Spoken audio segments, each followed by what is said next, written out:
I now give the floor to His Excellency Sihasak Wangiki Tikyu, Minister for Foreign Affairs of Thailand.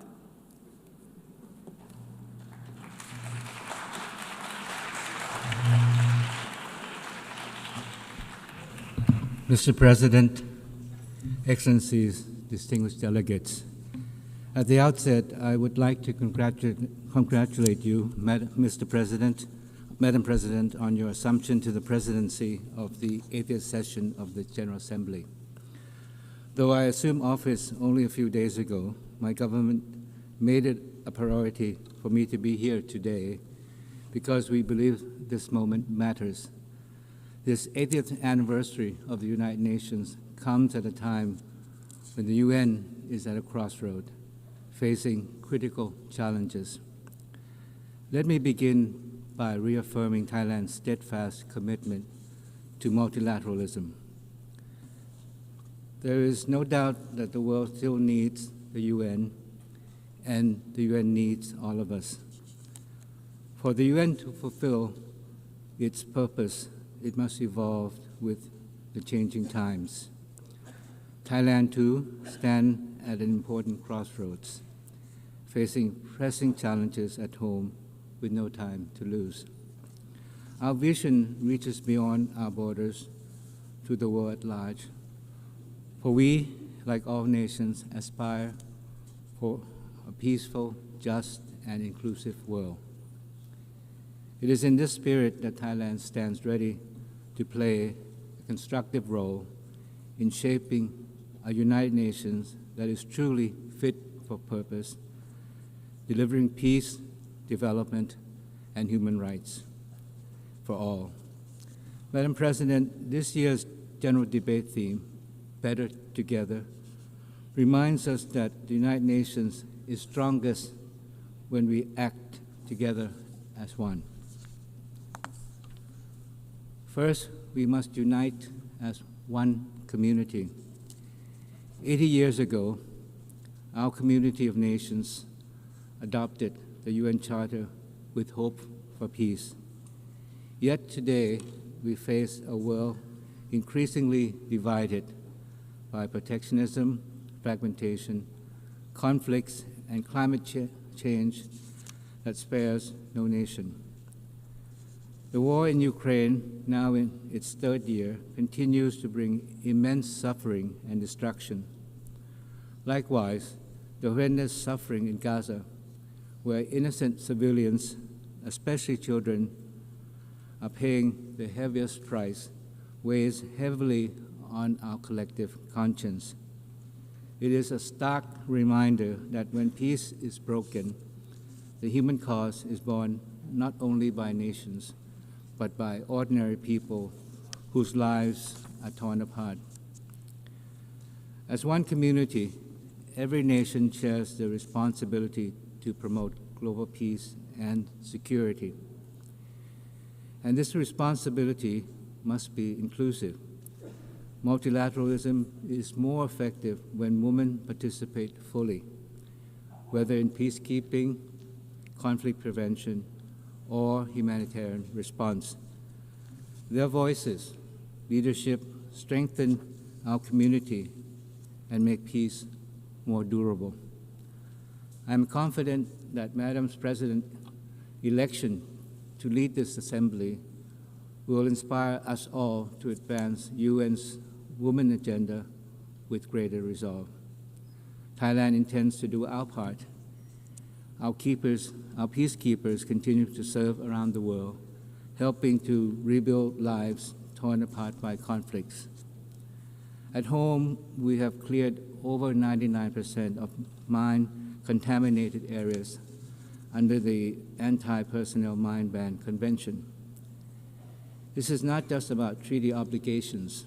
It is about giving communities back safe land they can live and grow on. It is about fulfilling our duty to our people. Protecting people at home is only part of the task. We must also respond to transnational challenges like migration, driven by conflict and disasters. a shared test no nation can solve alone. This is a real task for Thailand. For over decades, we have hosted displaced persons from Myanmar. Today, we are giving them greater opportunity to work outside of their temporary shelters so they can live with dignity and contribute to society, to mark our commitment to humanitarian assistance and practical solutions. In the same spirit, Thailand is stepping up our efforts to combat transnational crime, including online scams, as their impacts ripple far and wide. Crimes without border demands cooperation without borders. The vision of one community must begin close to home. Regions are the building blocks of the global community. In our region, peace and stability also lies at the heart of ASEAN's community building efforts. Yet, challenges exist even in our own neighborhood. The situation in Myanmar remains a grave concern. Thailand has provided humanitarian aid along our borders, and we continue to urge all parties towards dialogue and a viable peace process. This is the foundation for lasting peace in Myanmar. And even among closest neighbors, disputes can arise. Admittedly, the current situation with Cambodia is neither desirable or in the interest of either side. Our peace, stability, prosperity are closely intertwined. We cannot move away from one another. We are part of the same ASEAN family.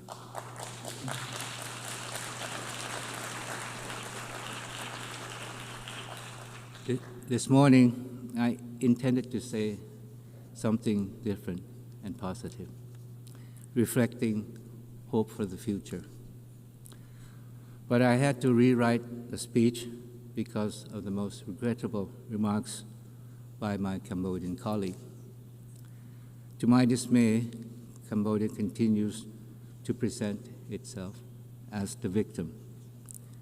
Time and time again, it has portrayed its own versions of the facts, which does not hold up to scrutiny because it is simply a distortion of the truth. We know that who are the real victims. They are Thai soldiers who have lost their legs from landmines, children whose schools were shelled, and innocent civilians who were shopping that day at the grocery store that came under attack from Cambodian rocket fire. Yesterday, I met my Cambodian colleague in the very hall of the United Nations. We talked about peace, dialogue, mutual trust, and confidence. This was emphasized later at the informal four-party consultations organized by the United States. We appreciate President Trump's dedication to peace. But unfortunately, what was said today by the Cambodian side was completely opposite to what was said yesterday at the meeting. It reveals the true intention of Cambodia. These allegations were so far-fetched that they make a mockery of the truth. From the beginning, Cambodia initiated the conflict with the intention to expand a border dispute into a national conflict and to further internationalize it, as was the case again this morning. The villages referred to by my Cambodian colleague earlier are in Thai terror, full stop. In fact, they exist because Thailand made the humanitarian decision to open up our borders in the late 1970s for hundreds of thousands of Cambodians fleeing the civil war in their country to seek shelter in Thailand. We made this decision out of compassion and humanitarian principle. And And as a young diplomat, I witnessed the scene myself. Although the civil war has ended and the shelters were closed, the Cambodian villages have expanded over the decades. And despite Thailand's repeated protests, Cambodia has ignored those requests to address this encroachment. And when peace returned to Cambodia after the 1991 Paris Peace Agreement, we were there to rebuild and to rehabilitate the Cambodian nation to sustain peace. We built homes, roads, hospitals, because peace in Cambodia is in Thailand's interest. This is what neighbors should do for one another.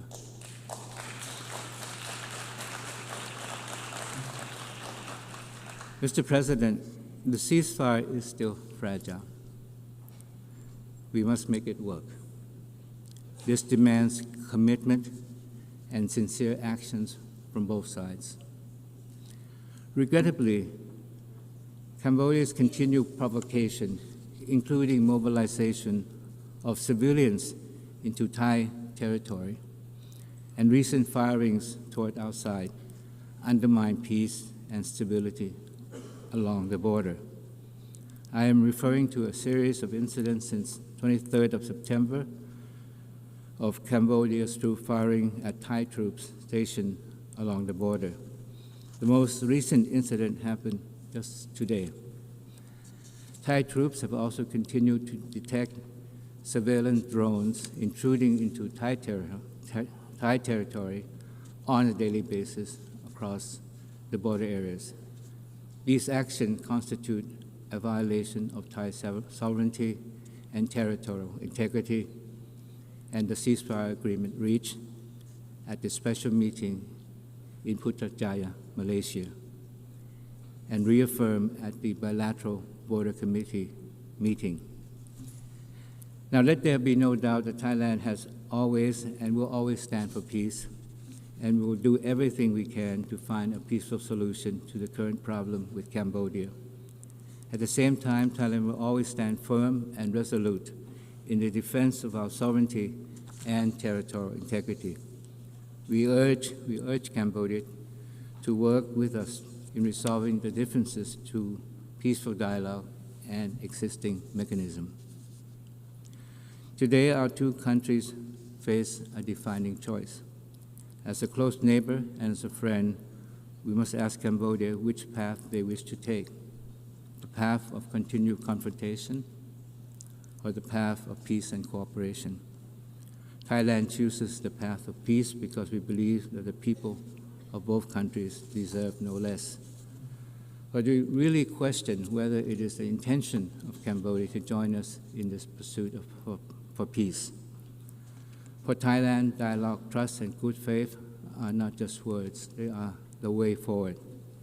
We will continue to uphold these principles in our engagement with partners in ASEAN and beyond, including major powers, in pursuit of sustainable peace and shared prosperity. To speak of one community, Mr. President, is to reaffirm that we are bound by shared principles that everyone is born free and equal in dignity and rights.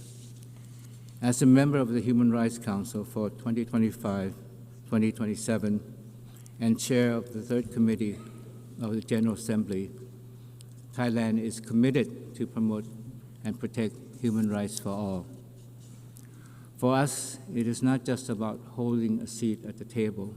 It is about making a real difference in people's lives, the lives of those caught in conflict, those living with disabilities, and those who are often left behind. Advancing the rights of women and girls is also central to this effort. Equal participation and freedom from violence and discrimination are not just human rights, they are the foundation of just and resilient societies. Health is another fundamental right that cannot be overstated.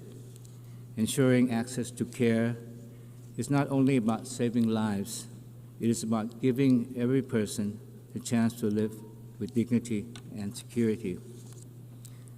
This is why Thailand champions the right to health at home and globally.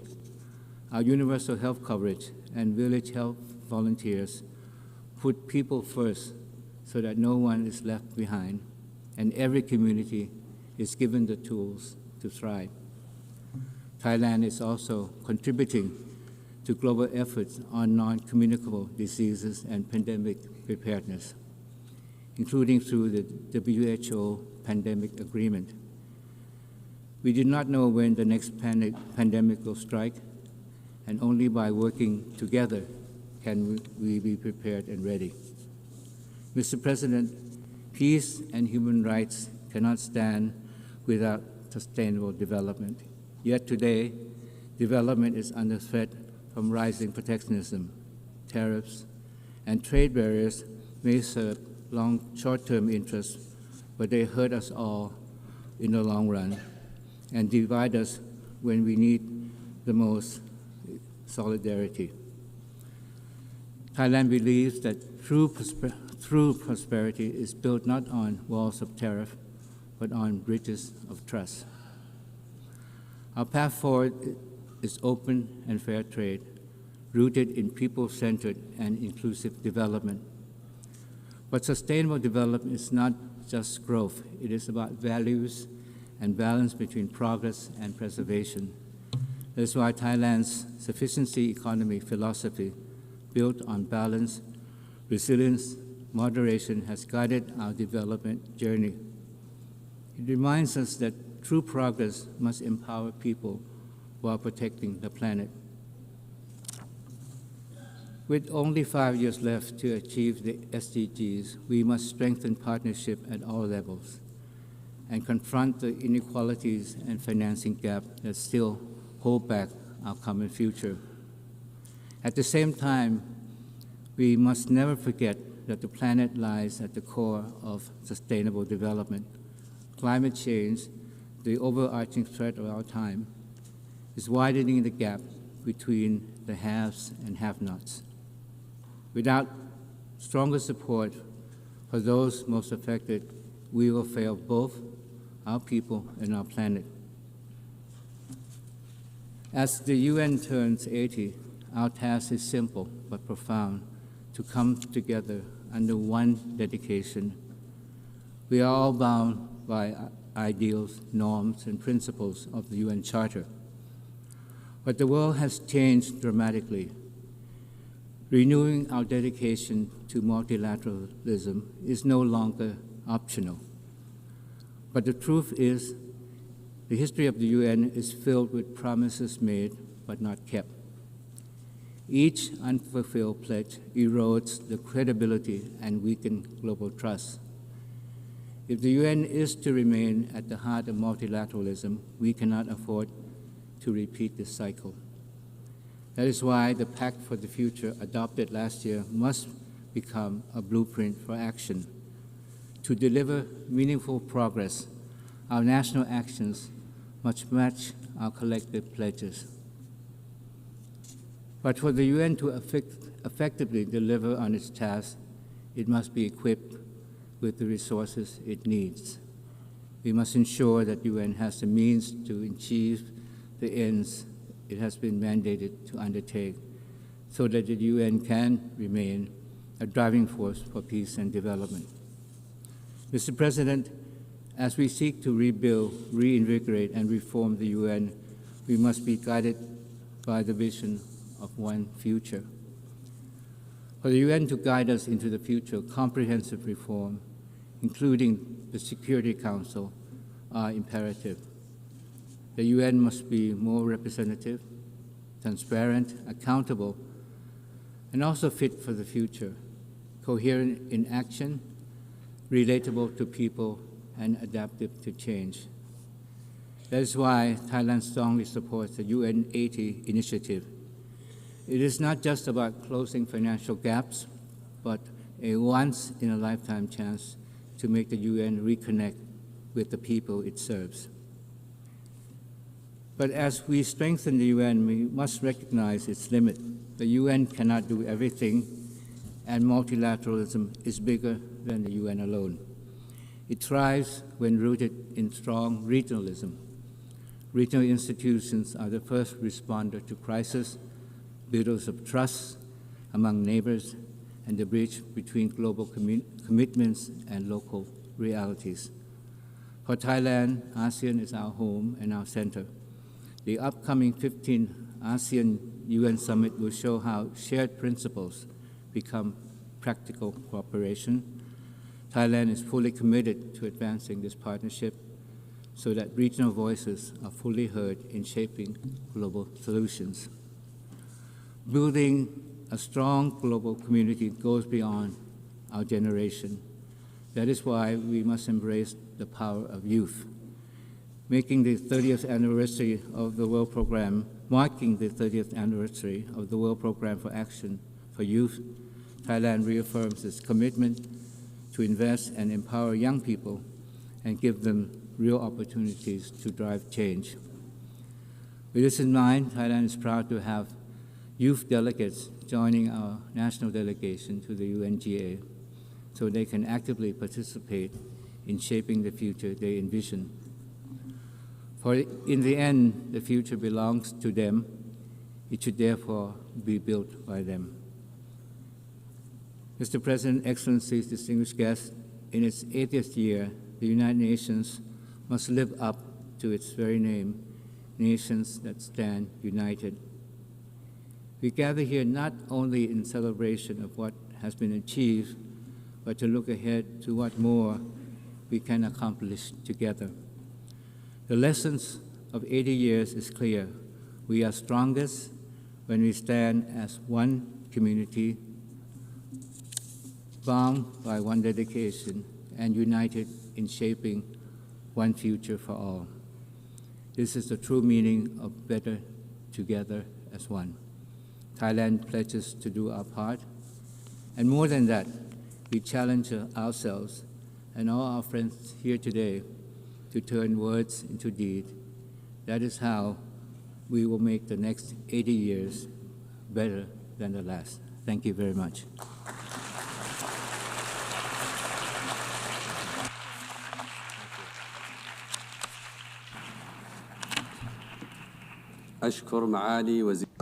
I thank His Excellency Foreign Minister of Thailand. We have thus heard the last speaker during